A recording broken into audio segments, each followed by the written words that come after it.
Greetings humanoids, I am the Bog Mitch Myst Matty and welcome to the Lucarat YouTube channel. Down this rabbit hole we're going to be looking at studio etiquette. So this video is just general interest type feel so that you know what you're getting yourself into. What's important to note in this video is that at the time of filming, the tattoo industry, and by extension the body modification industry in South Africa, is under COVID-19 lockdown restriction. Hopefully by the time this video is released, or by the time you're watching this video, these restrictions have been lifted and you're able to visit your local studio again. However, if they haven't, this video isn't going to address any of the protocols or procedures that the tattoo studios are going to have to put in place upon reopening. Yes, without any further ado, there are no real T's and C's to this one, so let's get straight into it. Right. So the first thing that we need to look at is what you need to be looking for in your tattoo studio. Obviously you want to make sure beforehand that the artist you're going to his work is of an excellent quality. And the best way to do this is by hopping onto the studio's social media pages and checking out the artist's portfolios. Have access to an artist's portfolio on the social media pages. Get in touch with the studio and be like, hey guys, I'm thinking about getting some work done, can I see your guys' portfolios? And then the studio will be able to advise you from there. The next thing that you most certainly can expect is that the studio is kept to the highest possible hygiene standards. There needs to be a clearly demarcated reception area, and there needs to be separate stations where for this is because this is going to minimize the risk of cross-contamination, like neatly marked out areas. So that's the first thing. The second thing is that when you arrive at the studio, you need to feel comfortable, right? It doesn't matter how experienced or how famous the artist you're going to see is. If you don't feel comfortable in the studio, you should take that as a red flag, because at the end of the day, you're the one who's going to be having the procedure done, so you need to feel at home. Now, different studios have different vibes because they see different types of clientele, and that is all perfectly okay. But you still need to go with your instinct and gut at the end of the day, right? So clean studio, and you want to like the environment.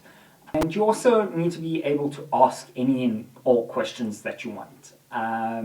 Take it as a red flag if you start asking questions and the artist starts to get snippy at you. You need all your questions answered so that you can give informed consent to what you're about to have done. That's what you can expect from the studio. So most importantly, studio needs to be clean, you need to feel comfortable, and your artist needs to be answering your questions. Also, before you get to the studio, check out the studio's work and make sure that it's the type of stuff that you want done.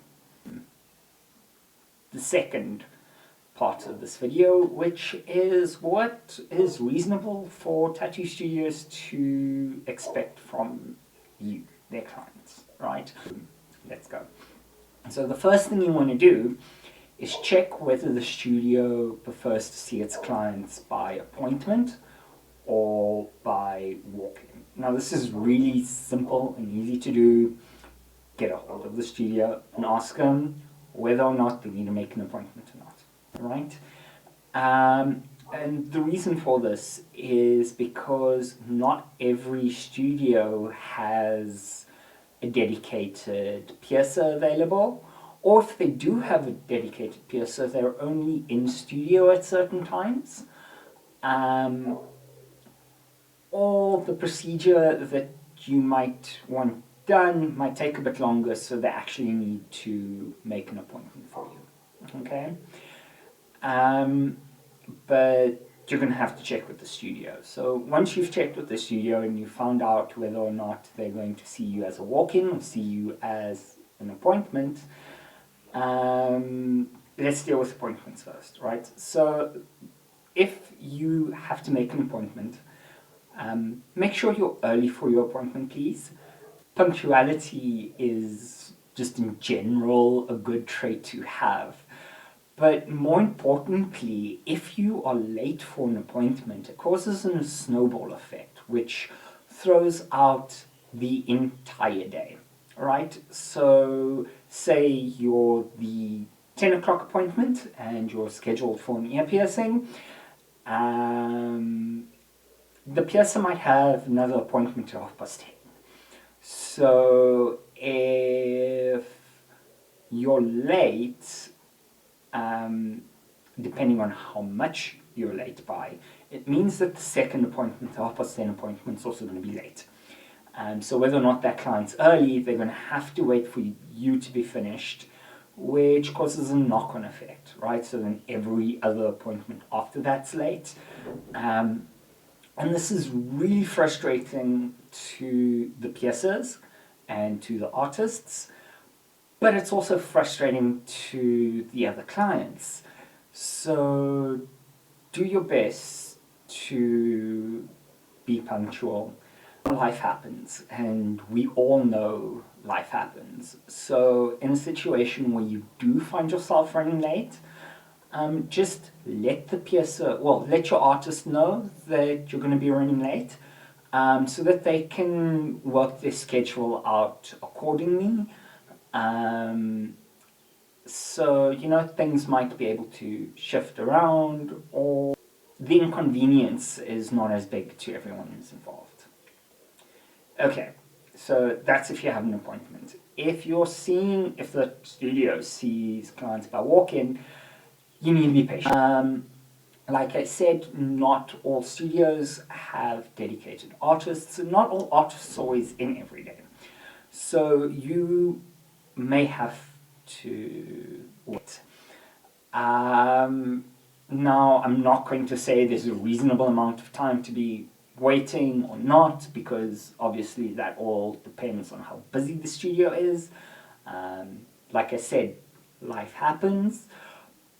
The awesome thing about waiting in a tattoo studio or a piercing studio is you automatically have one thing in common with everybody in the studio, which is you like body art.